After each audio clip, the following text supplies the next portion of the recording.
welcome to Basketball Talk Pro. My name is Ron Eckert.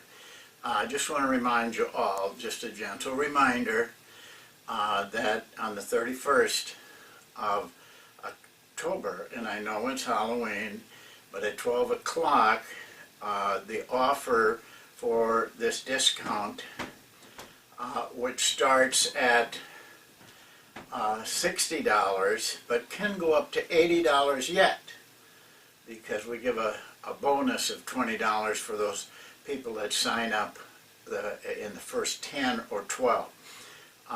So just heed that. You know, you can save yourself a lot of money and get a very good course. Well, today's subject is one not many people tackle. In fact, to tell you the truth, in my own experience, I don't think I've ever heard it, recognized and talked about in a clinic or webinar or any kind of thing.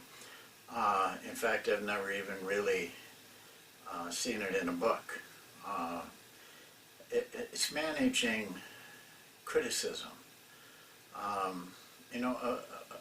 One of our coaches, long-term coach, very successful, college, high school, emailed me and asked me to talk about it because he said, I think it's something that hits everyone and that no one really knows how to handle it. And I'm not going to say today that I'm going to be able to tell you everything you need to know about handling it. Managing it is a better term. I don't know anybody who can handle it. First of all, it's something that happens all the time in our profession and in any profession. But here's the big difference in our profession. If a salesman gets criticized, it's usually by his supervisor, one person. When he walks out of the office, no one else knows. And maybe, they heard through the grapevine, but it's no big thing. But when a coach gets criticized, it's from all areas, and it's very well known. The crowd, parents, the media, administration, alumni. It's just a barrage when that's happening. And so it can be very debilitating to coaches. No one can really handle criticism, but that's wrong. But take criticism lightly. It hurts us all, but it can be very serious. I've seen some really very serious cases of people who just couldn't manage the criticism and became almost valueless. It defeated them, in some cases for life. Very serious thing. So in response to his email, I thought, we should talk about it. This is what we are here for. It's to help coaches, and if we can help you with this item, I think it will be something that is very, very important to you. I have outlined 5 things. I'm not going to put them on the board. I'm not going to talk over them on the computer. You're going to have to write them down and think about them, and that's what I'm doing this on purpose, because I want you to write them down and I want you to think about them. The first one that I think you should consider as a means to managing criticism is prepare for it. You're going to get it. Prepare for it. By preparing, I don't mean having a clever answer for a specific criticism. I'm talking about criticism in general.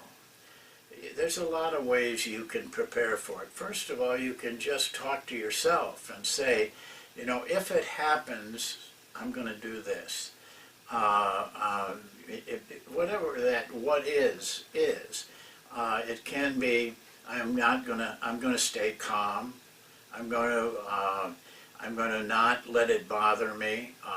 All of those areas are preparation, but there's other areas too, like avoiding reading papers, avoiding situations where you're going to get it.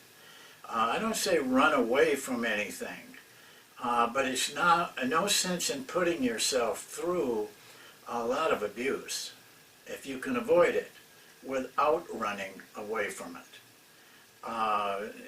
This is the kind of thing I'm talking about. Don't hide from this. Prepare yourself for it, because it's going to happen to you. No matter what. Young coaches they don't think they're ever going to do anything that people will criticize them for. And when they first get it, the first person that hits them with it destroys them. It makes them, paralyzes them for a couple of days, afraid to do anything, afraid to change, afraid to put in something new. And so you prepare yourself.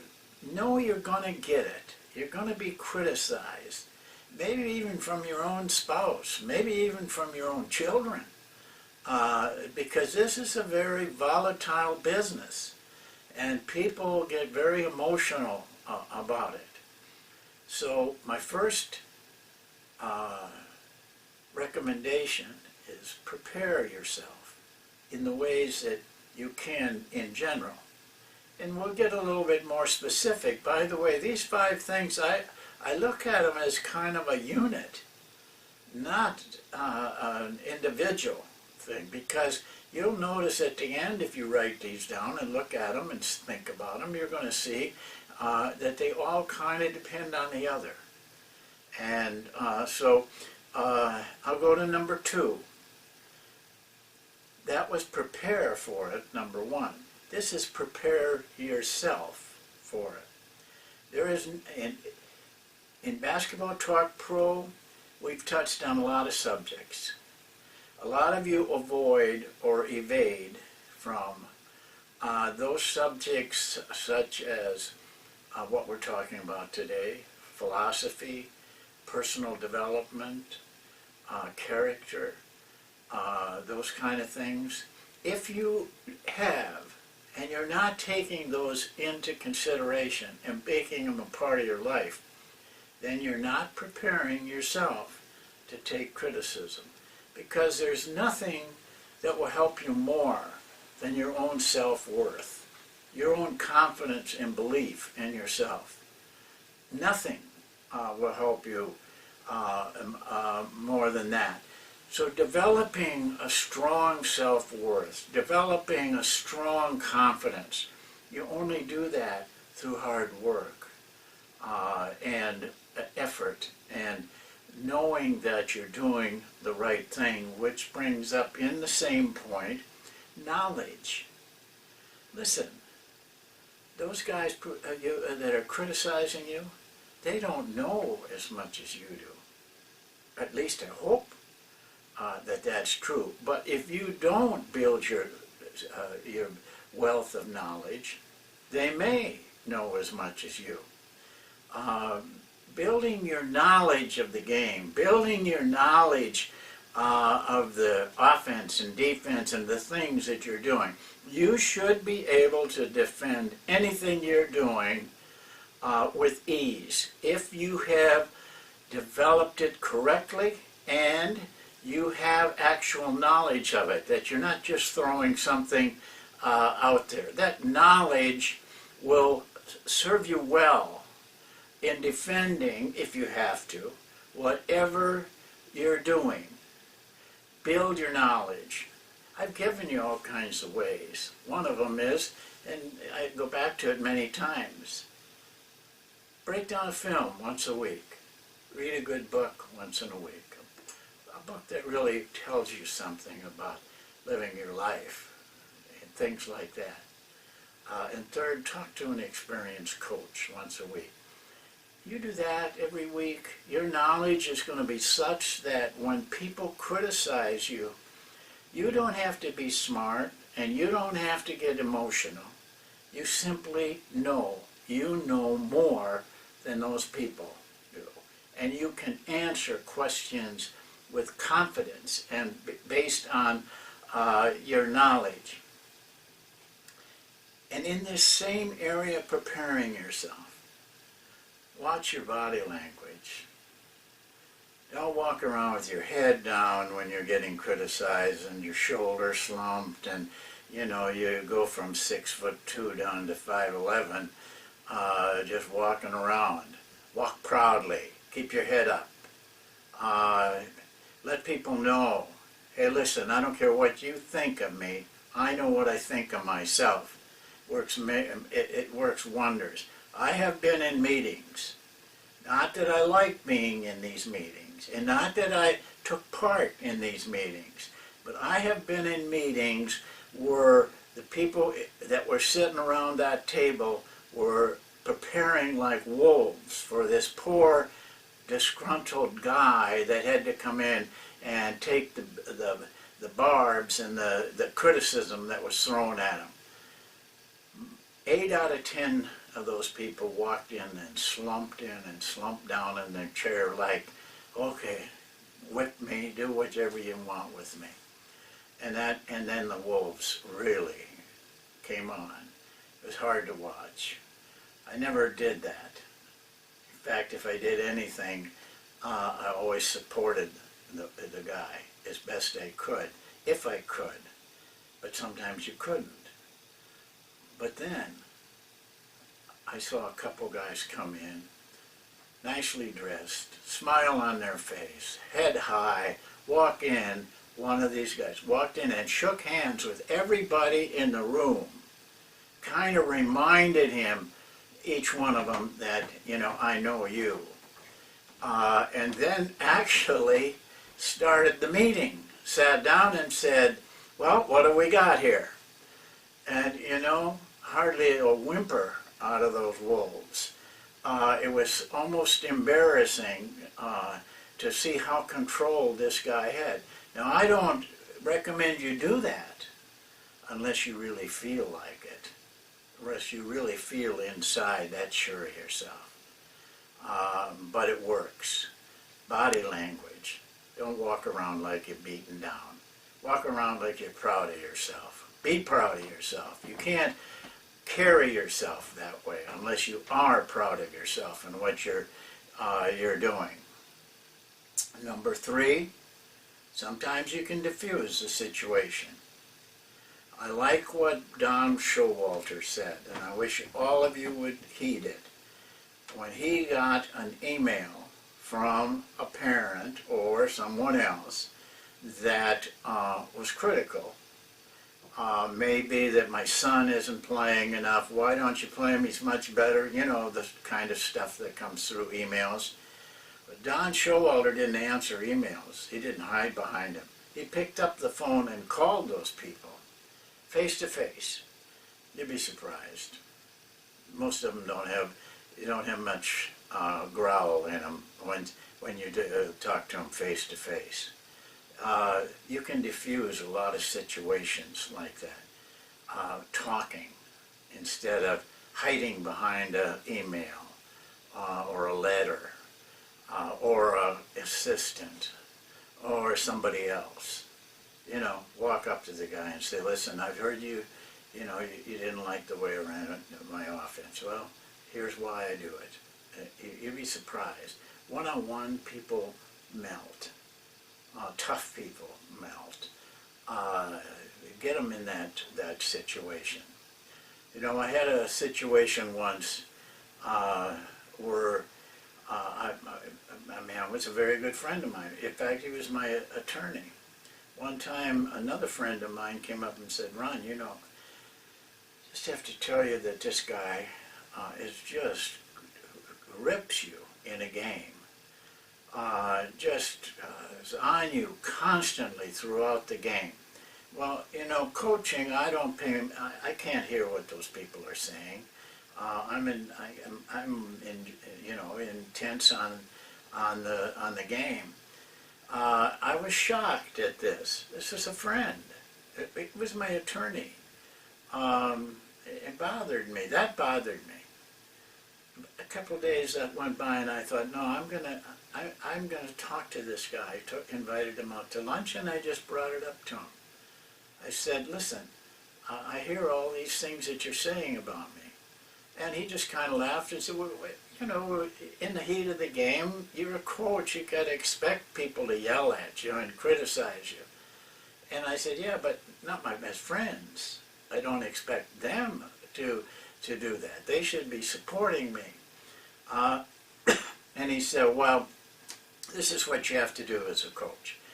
So I said to him, listen, the next time you have a case where you're in court and you're trying to persuade the jury to let your person off or not let him off, I'll sit in the back row and I will criticize you. How do you feel about that? And he said, well, you can't do that in the court of law. And I said, right, you need protection, don't you, from that? I don't have protection. I can't throw you out of a game because you're criticizing me. You could throw me out of the court of law. But just think that out. How would you feel about it? That kind of quieted him. I don't think he ever did that yelling again. Sometimes you have to step into it. Not always. You got to call it. You got to know yourself, and you got to know the situation. But don't be afraid to do something to diffuse the situation. You know, four guys are meeting in there, tearing you apart. Open the door and walk in and say, what do you guys got to say? You'd be surprised. There's whimpers instead of growls. Number 4, ignore it. Remember this, to people like an attorney friend of mine, you're a non-entity as a coach. They don't look at you as a person anymore. You're a symbol. So sometimes that criticism is more for themselves than really against you. There's times that you just have to ignore it and think of it that these are people that really don't look at me as a human being. I got a family, I got feelings, just like everybody else. But because I have the term coach in front of my name, that puts me in a symbolic area that people feel they have the right to yell and criticize you. Go to any game. Good Lord, those fans were, you know, they scare me when I'm sitting in the stands. I don't like to sit in there for that reason. They don't scare me when I'm on the floor, but they scare me when I'm just a spectator. The things that they say, they don't mean them. They don't even think about what they're saying. So don't let it bother you. Ignore it. Learn to ignore it and walk away from it. Now number 5, and this is the best one. This is the very best one. Win. Win. Win. That silences it all. And if it doesn't silence it, you don't have to worry about it. Because your team is taking care of it. So take care of the team, and the team will take care of you. And I don't necessarily mean just win games, but do things right. Don't put yourself in a position to be criticized. Have a good program. Do things right. Listen, I've had some people contact me in this position about this very thing. And when I hear their story, you know, to be very honest with you, they deserve it. They deserve to be criticized. They're not running a good program. They're not running a professional-like program.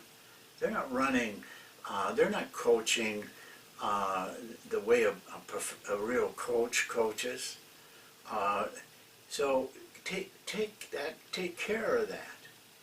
Put your program together strong and let it be right and win. You can't criticize that much. Now there's always some people that, you know, small people that just don't want to see anybody succeed.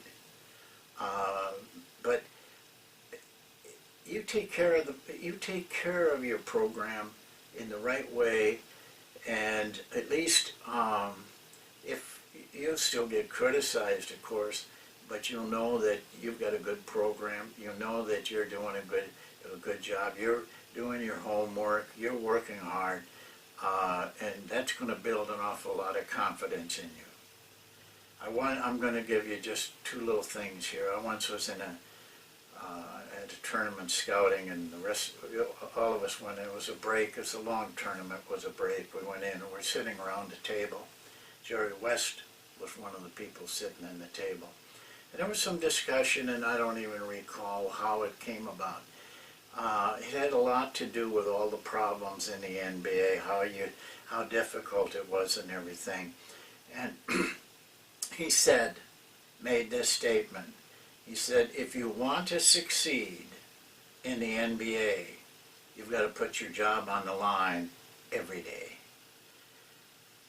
Now, I don't think he meant it figuratively so much as he meant it internally. You've got to have that feeling. Listen, I'm doing what's right, and I'm willing to stake my job on it. I'm willing to stake my reputation on it. Now, if you can build yourself into that frame of mind. And the last thing is, this isn't one of the 5, by the way. This is just a little personal appeal to you.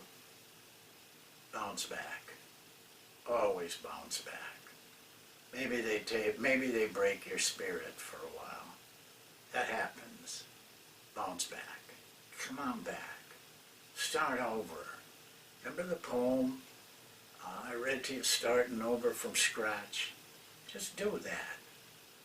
Well, no matter how bad it gets, if you really want to be a coach, bounce back. Come back from it all. Yeah, take a couple of days and feel sorry for yourself. But then build yourself back up and start all over again. Doesn't make any difference where you are. Just keep coming back. You're going to have to do that a couple of times in this profession. Thank you for watching this show. Listen, it's important, all of them. And we look forward to seeing you next time. Thank you.